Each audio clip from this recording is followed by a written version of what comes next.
to power up your career.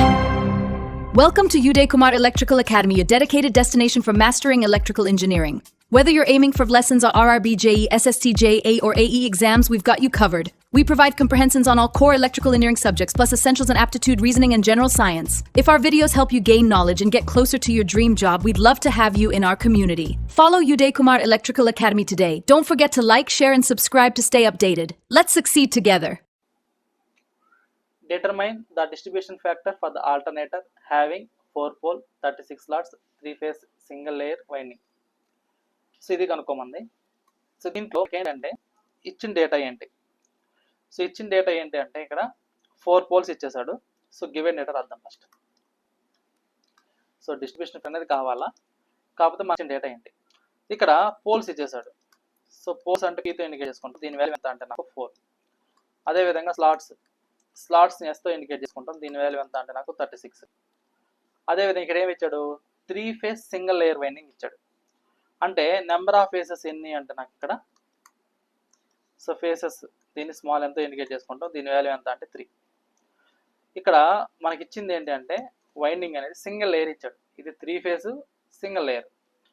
So కాబట్టి ఏ type of winding అంటే ఇది single layer winding. So single layer, double layer అలా ఉంటాయి. So ఇక్కడ మనకి ఏంటంటే సింగిల్ లేయర్ వైండింగ్ అనమాట ఇది. సో ఎన్ని ఫేసెస్ అంటే 3 phases, number of slots 36, poles వచ్చేసరికి 4. సో ఇక్కడ నాకు కావాల్సింది ఏంటి? డిస్ట్రిబ్యూషన్ ఫ్యాక్టర్ అనేది కావాలి. సో గివెన్ డేటా మనం తీసేసుకున్నాం. సో ఇప్పుడు ఫస్ట్ మనం ఏం కనుక్కుంటామంటే ఇక్కడ సో స్మాల్ ఎం వాల్యూ కనుక్కుంటాం. స్మాల్ ఎం అంటే ఏంటి? So number of slots per pole per phase. So number of slots per pole per phase. ఇదే నాకేమవుద్దంటే ఇక్కడ స్మాల్ ఎం వాల్యూ అవుతుంది. కాబట్టి small M equal to number of slots ఎన్ని అంటే 36.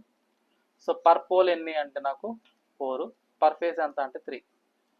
సో కాబట్టి దీని వాల్యూ ఎంత అవుతుంది అంటే నాకు సో 36/4 × 3.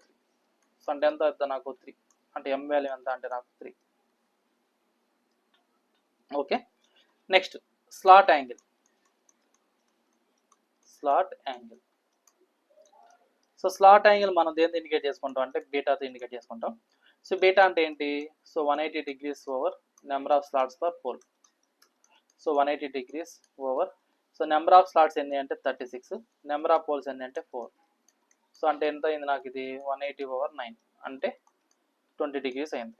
అదే నాకేమైంది స్లాట్ యాంగిల్. సో ఇప్పుడు నాకు కావాల్సింది ఏంటి? డిస్ట్రిబ్యూషన్ ఫ్యాక్టర్ కావాలి. సో డిస్ట్రిబ్యూషన్ ఫ్యాక్టర్ కావాలి. సో డిస్ట్రిబ్యూషన్ ఫ్యాక్టర్ అంటే ఫార్ములా ఏంటి నాకు? సో డిస్ట్రిబ్యూషన్ ఫ్యాక్టర్ మనం కేస్ ఎఫ్ డీతో ఇండికేట్ చేసుకుంటాం. అంటే దీని వాల్యూ ఎలా రాసుకోవచ్చు అంటే మనం sine M beta by 2 over M into sine beta by 2. So ఇక్కడ నాకు సైన్ ఇంటూ ఎం వాల్యూ ఎంత అంటే 3, బీటా వాల్యూ ఎంత అంటే 20/2 డివైడెడ్ బై మళ్ళీ ఎం అంటే 3 సైన్ బీటా వాల్యూ 20/2. సో దీన్ని సాల్వ్ చేస్తే నాకు డిస్ట్రిబ్యూషన్ ఫ్యాక్టర్ వచ్చే వాల్యూ ఎంత వస్తుందంటే నాకు, సో ఇక నేను అప్రాక్సిమేట్గా వేస్తున్నా. సో 0.96 అన్నమాట. ఓకేనా? So 0.96. So sine M beta by 2 by M sine beta by 2. So దీని వాల్యూ ఎంత వచ్చిందంటే నాకు 0.96. సో ఇది క్లియర్ అందరికీ? ఎవరికైనా ఏమైనా డౌట్ ఉందా డిస్ట్రిబ్యూషన్ ఫ్యాక్టర్ కనుక్కోవడానికి?